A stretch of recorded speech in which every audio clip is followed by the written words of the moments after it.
and I was running around on the plane. I was in first class, and apparently I was like, "Hey you, blank blank, let's get naked." I was gonna get arrested, but someone said, "Look, he's the singer for a band."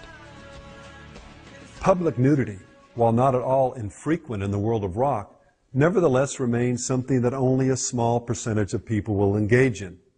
But in the same way that radical extremes in tattooing and body piercing have made the butterfly on the shoulder or a navel ring seem rather tame and hence acceptable, so these extremes of immodesty have paved the way for the mainlining of what was once considered softcore pornography.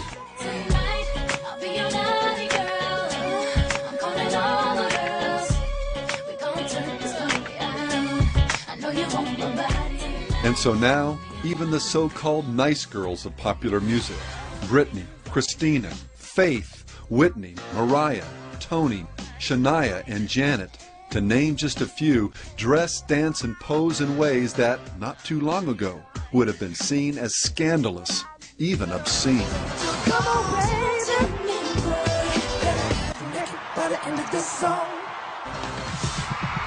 And the popular culture has, predictably, trotted right along. Come on over to Sears and get 3 totally exclusive Christina Aguilera enhanced CDs.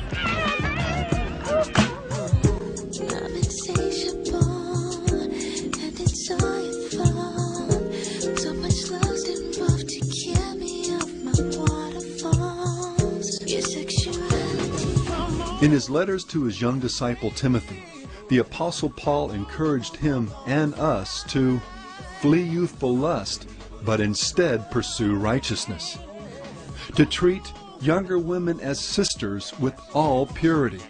If you wanna be with me, even there's a price to pay. I'm a genie in a bottle. You gotta love me the right way. Genie in a bottle is based on flirtation. You pick out that couple cute guys in the audience to sort of, wiggle your hips to, and that takes care of Genie. Understanding the power of a woman's body to visually excite a man, again, something that is wonderful and to be enjoyed between a husband and wife, God, through his servant Paul, commands that in public, women are to clothe themselves in modest apparel, with propriety and moderation.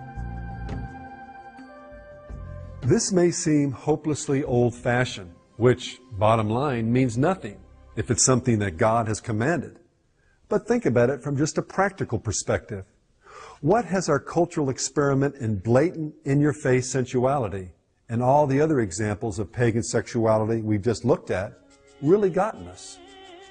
Untold millions of defiled consciences, hardened hearts, broken spirits, and millstones of shame and shattered self-esteem. A skyrocketing increase in eating disorders. Multiple millions of people infected with sexually transmitted diseases, some incurable and fatal. There's a penalty to be paid, a very harsh one. Tens of millions of preborn children killed through abortion. Multitudes of kids being born in families without a father. A reality, by the way, that has been clearly tied to the increased likelihood of poverty, poor self-esteem, confused sexual identity, even the premature onset of puberty in girls. Simply viewing sexually suggestive material might actually trigger physical changes in your child's body.